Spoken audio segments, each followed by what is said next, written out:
Domingo in albis. Introito. Como niños recién nacidos, aleluya, apeteced la leche del Espíritu sin fraude alguno, aleluya, aleluya, aleluya. Salmo. Aclamad a Dios protector nuestro, cantad al Dios de Jacob.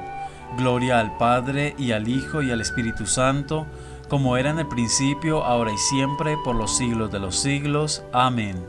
Gloria in excelsis Deo. Oración. Os rogamos, omnipotente Dios, concedáis a cuantos hemos celebrado estas fiestas pascuales realizar su finalidad en nuestra vida y costumbres.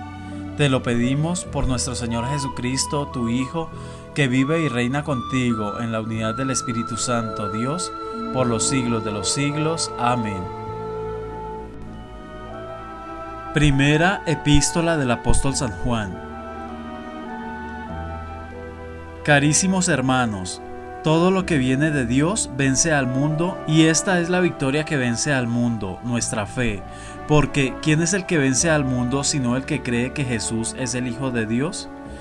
Este es el que vino por el agua del bautismo y la sangre de la pasión, y no es sola agua, sino en agua y sangre, y es el Espíritu Santo quien testifica que Cristo es la misma verdad.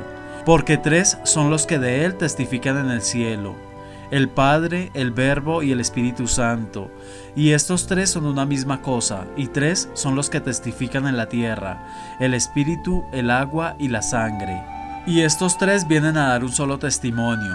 Si recibimos el testimonio de los hombres, más crédito merece el de Dios, pues este tal, que es mayor, nos testificó que Jesús es realmente el Hijo de Dios, y quien cree en él tiene en sí el testimonio de Dios.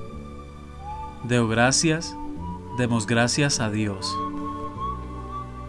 Aleluya, aleluya. En el día de mi resurrección, dice el Señor, iré delante de vosotros a Galilea. Aleluya. Después de 8 días, cerradas las puertas, púsose Jesús en medio de sus discípulos y les dijo: la paz sea con vosotros. Aleluya.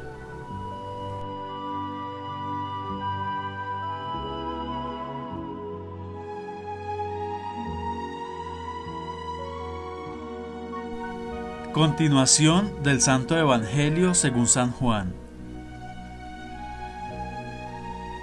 En aquel tiempo, la tarde del primer día después del sábado, estando las puertas cerradas allí donde estaban los discípulos reunidos por miedo de los judíos, vino Jesús, púsose en medio de ellos y les dijo: la paz sea con vosotros.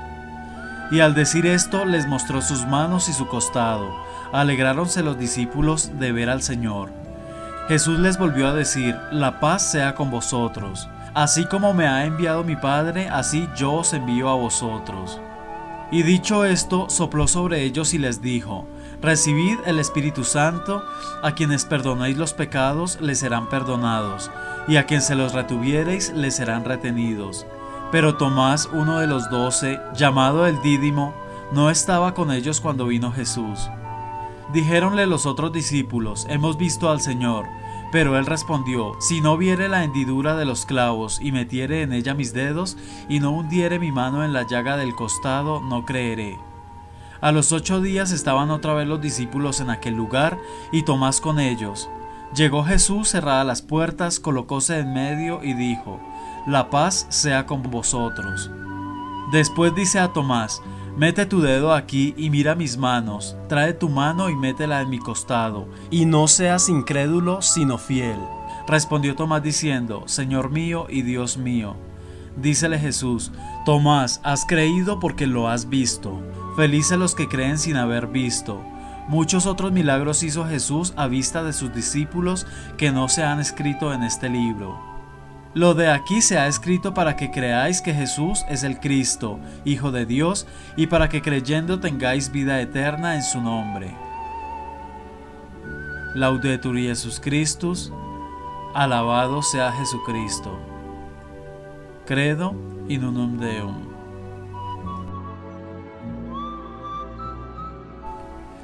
Reflexión de la primera epístola del apóstol San Juan. El evangelista San Juan aclama la victoria de la fe. Existen diversas expresiones sinónimas que nos ayudan a entender el sentido de la misma. La victoria sobre el mundo significa lo mismo que la victoria sobre el maligno, lo mismo que la victoria sobre los adversarios. La victoria sobre el mundo se logra mediante el amor o la superación del odio y del egoísmo, que es lo propio del mundo. Este es vencido en su propio terreno, donde él es el campeón. Se logra mediante la observancia de los mandamientos. La victoria anunciada queda garantizada con el sello del testimonio divino. San Juan comienza por precisar que la victoria la consigue quien acepta a Jesús como el Hijo de Dios. La realidad divina llega al hombre a través del Jesús histórico. De nuevo se sitúa el apóstol Juan en la perspectiva de la polémica con sus adversarios. Estos afirmaban que el Cristo celeste se había apropiado de Jesús de Nazaret en el bautismo, lo había utilizado para llevar a cabo su revelación y lo había abandonado antes de la muerte, o sea, que los gnósticos aseguraban que la humanidad de Cristo era solo aparente, es decir, que no era hombre verdadero. El apóstol Juan fue, de todos los discípulos, el que más luchó contra esta herejía gnóstica. Ellos se basaban en que el Cristo celeste no podía padecer, y esto es una contradicción, pues si en la pasión y muerte de Jesús no hubiera padecido la divinidad juntamente con la humanidad, no hubiera habido redención del hombre. Frente a este error destructor de la fe cristiana, afirma San Juan que Jesús, el Hijo de Dios, vino no solo por el agua, alusión al bautismo, sino por agua y por sangre, alusión al bautismo y a la pasión. La confesión cristiana de la fe, Jesús es el Hijo de Dios venido en la carne o encarnado, se halla rubricada con argumentos valiosos y contundentes. El primero en testimoniar es el Espíritu Santo, que ilumina el corazón de los creyentes, descubriendo es el sentido y la dimensión del misterio y haciendo que den testimonio de lo que ellos, los discípulos, han experimentado.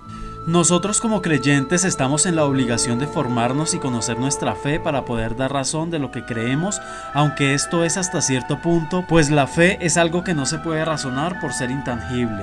El conocimiento de nuestra fe y la profundización en lo que creemos nos hará ver las cosas con más claridad para poder dar testimonio ante los que nos miran y nos observan. Reflexión del Santo Evangelio según San Juan. En los discípulos de Jesús no solamente no existía predisposición alguna para aceptar la resurrección, se ha dicho muchas veces que el deseo ferviente de volver a ver a Jesús les había hecho caer en la alucinación de verle, sino que estaban predispuestos para lo contrario. Como hijos de su tiempo creían únicamente en la resurrección del último día. Así lo expresa Marta cuando Jesús habla de la resurrección de Lázaro. Cuando se les anuncia que Jesús vive, ni siquiera se entusiasman. El relato sobre la Magdalena no puede ser más significativo. Ante el sepulcro vacío, lo único que se le ocurre pensar es en el robo del cuerpo. Una vez convencida de la resurrección gracias al encuentro personal con el resucitado, se lo anunció a los que habían vivido con él. Resultado, no la creyeron. En los discípulos de Emaús, la esperanza en la resurrección se manifiesta en su decisión de abandonar aquel asunto e irse a sus casas. Y cuando comunicaron a los demás su experiencia con Jesús resucitado, el resultado fue el mismo, ni aun a estos creyeron. Así que sabido lo anterior, no se puede hablar de alucinaciones ni predisposición para las alucinaciones. El evangelista subraya la identidad del resucitado con el crucificado, el testimonio de los ángeles, los encuentros y apariciones, y en especial las exigencias de comprobación por parte de Tomás son de sumo interés. De ellas se deduce que el resucitado y el crucificado son el mismo, aunque su forma de vida y de estar sea diversa. En definitiva, la incredulidad de Tomás lleva consigo una nueva aparición exclusivamente con intención de mostrarse a éste para que pueda creer. Y entonces se produce una confesión de fe que nunca se haya pronunciado: Señor mío y Dios mío. De esta forma, todo el Evangelio queda incluido en esta confesión de fe de Santo Tomás. El protagonista es el Hijo de Dios, y la fe descubre esta realidad en un ser humano como nosotros. Jesús de Nazaret, el Cristo, es la última y definitiva intervención de Dios en la historia.